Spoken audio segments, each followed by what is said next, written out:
Два поголоци видовме во вториот дел. За 8 минути игра во рамки на вториот дел, кој што носат водство, како што кажавме, за екипата на Арсими. Ова е најнеизвестниот дуел, можеби вторлигашки дуел, во кој што со некои израмнети сили и двете екипи, меѓутоа и пред се јас би рекол дека ова е можеби испитување на силите, на пулсот на двете екипи пред се и во првенството, каде што и двете екипи ќе водат борба таму за тоа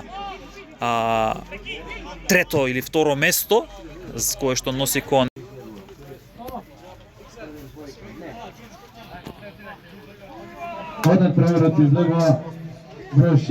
Две измени ќе се рефлектираат врз играта и дали ќе има освежување во редовите. Еве сега налет кој што го прави Арсими, Алити по десната страна, меѓутоа само кај Картов. Ке има измена и кај екипата на првата македонска фудбалска лига.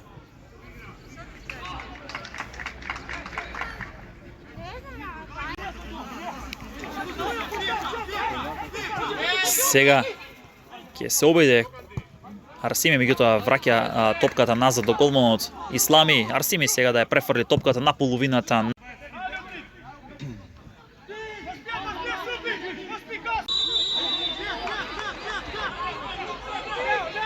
Гугулјанов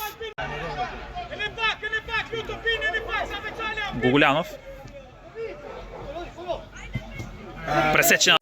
Триумф овде во Гевгелија над Кожув од 1-2. Видовме еден неизвестен, особено финишот над преворот.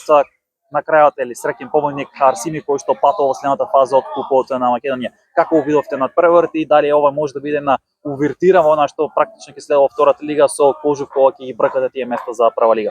Па денеска се виде и ти дека се одигра еден одличен надпревар и прво сакам на моје име, на моја управа и на играчите да им заблагодарувам на Кожув за гостоприменоста, дека биле одлични домаќини, вистинска дерби надпревар, две добри екипи, Кожув со многу традиција, добар терен за игра, тоа им кажав и на моите играчи.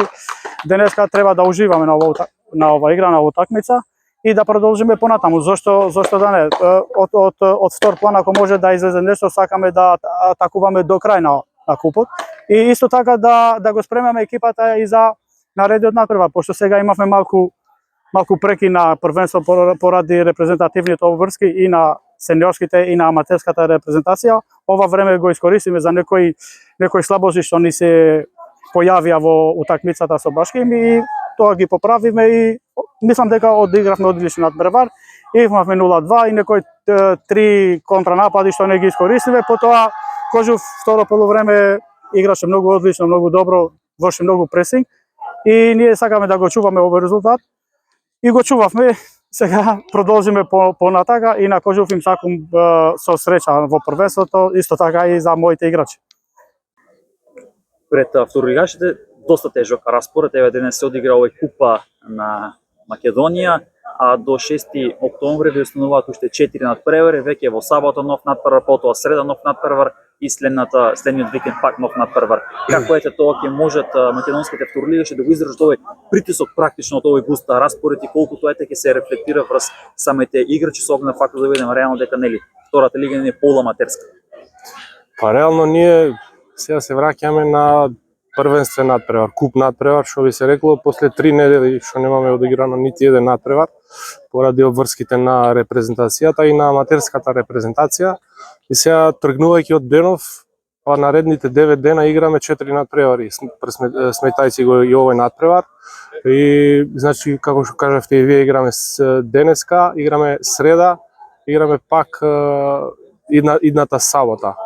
Идната недела и пак играме четвртиот надпревар. Значи тоа е навистина тежок распоред, особено за темпото во кое што се тренира во претежно во повеќето екипи од втората лига.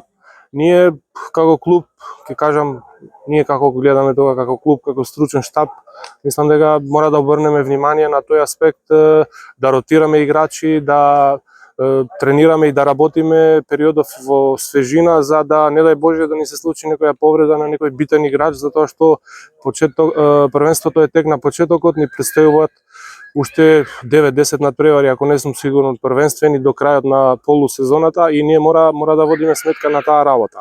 Мислам дека тука би сакал да испратам и порака до надлежните луѓе во федерацијата во понатамошниот период да се предвиди ситуацијата, затоа што навистина е тежок и исцрпен период за 10 дена 4 надпревари на ова ниво.